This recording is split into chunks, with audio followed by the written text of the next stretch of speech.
രജനിയുടെ അച്ഛനും അമ്മയും മകളെ വിളിച്ചു പറഞ്ഞു, ഞങ്ങൾ കുറച്ച് കഴിയുമ്പോൾ അങ്ങോട്ട് വരും.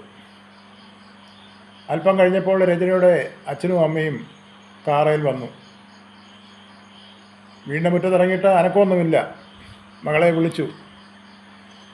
അവരെ വാതിൽ തുറന്ന് അകത്തോട്ട് കയറി ചെന്ന് അവർ കണ്ട കാഴ്ച, അവർ അലറിക്കരഞ്ഞു, തന്നെത്താനടിച്ച് കരഞ്ഞു ആ കാഴ്ച കണ്ട്. അയൽവക്കത്തുള്ളവരൊക്കെയും ഈ ബഹളം കേട്ട് ഓടി അവിടേക്ക് വന്നു. അവർ കണ്ട കാഴ്ച അതാർക്കും അങ്ങോട്ട് ഉൾക്കൊള്ളുവാൻ സാധിക്കത്തില്ല. ആ കാഴ്ചയാണ് അവിടെ കണ്ടത്. കാരണം രജനി രക്തത്തിൽ കുളിച്ച് മുറിയിൽ കിടക്കുന്നു. രാജേഷ് ഒരു കത്തിയുമായി ഭ്രാന്തനെ പോലെ മുറിയിൽ ഇങ്ങനെ നിൽക്കുന്നു. ഈ കാഴ്ച കണ്ടവരെല്ലാം ഞെട്ടിത്തിരിച്ചു. എന്താണ് ഇവിടെ സംഭവിച്ചത്? ഒടുവിൽ നാട്ടുകാരെ പോലീസിൽ വിവരം അറിയിച്ചു. പോലീസ് വന്ന് രാജേഷിനെ അറസ്റ്റ് ചെയ്തു. രാജേഷിനെ കസ്റ്റഡിയിലെടുത്ത് ചോദ്യം ചെയ്തു. അപ്പോൾ രാജേഷ് പറഞ്ഞ കാര്യമാണ് ഇവിടെ കുറിക്കുന്നത്. രാജേഷും രജനിയും ഒരു ഓഫീസിലെ ജോലിക്കാരാണ്. രാജേഷിനേക്കാളും അല്പം ഉയർന്ന ജോലിയാണ് രജനിക്ക്. രജനിയുടെ വീട്ടുകാർ അല്പം സാമ്പത്തികമാകുന്ന മേൽത്തട്ടിലുള്ളവരാണ്. രാജേഷിനെ സംബന്ധിച്ച് പറയുമ്പോൾ ഒരു പാവം പിടിച്ച വീട്ടിലെയാണ്. എന്നാൽ രാജേഷിനും രജനിയും ഒരു കമ്പനിയിൽ ജോലിയായിരുന്നു. തന്നെയല്ല, രാജേഷ് കാണാൻ സുന്ദരനായിരുന്നു. അതുകൊണ്ടാണ് രജനിക്ക് രാജേഷിനെ ഇഷ്ടമായി. ആ വിവാഹം നടക്കാൻ വീട്ടുകാരോട് പറഞ്ഞ് വീട്ടുകാരെ വിവാഹം നടത്തുന്നു. പലപ്പോഴും രജനി വീട്ടിൽ പോയി താമസിക്കാവുന്ന പലപ്പോഴും രാജേഷിനോട് രജനി പറയുമായിരുന്നു. രാജേഷ് പറഞ്ഞു, അതേതായാലും വേണ്ട, നമുക്ക് രണ്ടുപേർക്കും ജോലിയുണ്ടല്ലോ, നമുക്കതുകൊണ്ട് ഒരു വാടക വീട്ടിൽ താമസിക്കാം.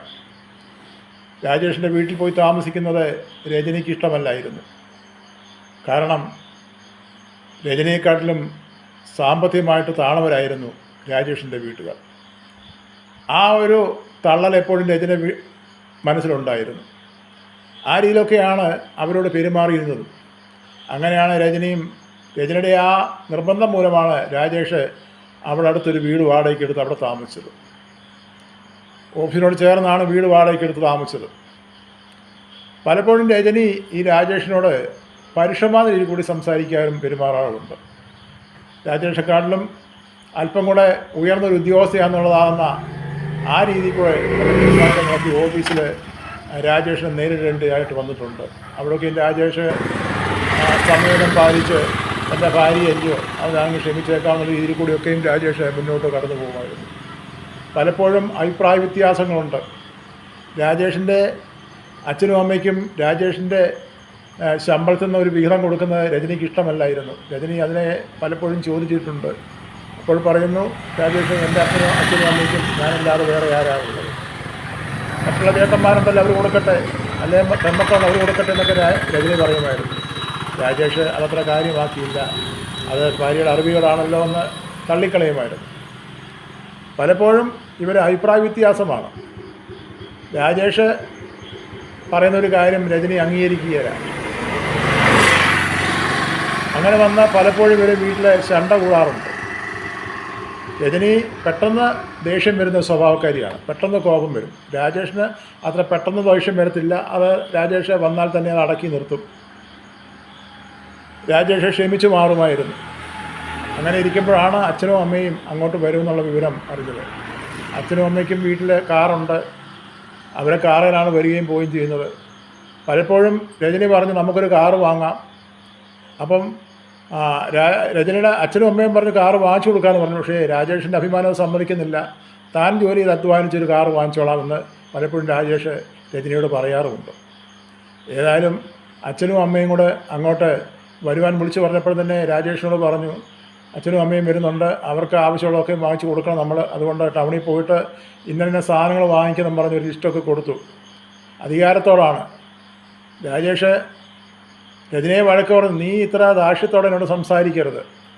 എന്നെ പലപ്പോഴും നീ സംസാരത്തിൽ എന്നെ വളരെ പരുഷമായ രീതിയിൽ കൂടി സംസാരിക്കുന്നു. അത് വേണ്ട, ഞാൻ നിൻ്റെ ഭർത്താവാണ്. കുറച്ചൊക്കെ ഒരു മര്യാദയൊക്കെ എന്നെ വേണ്ടായോ?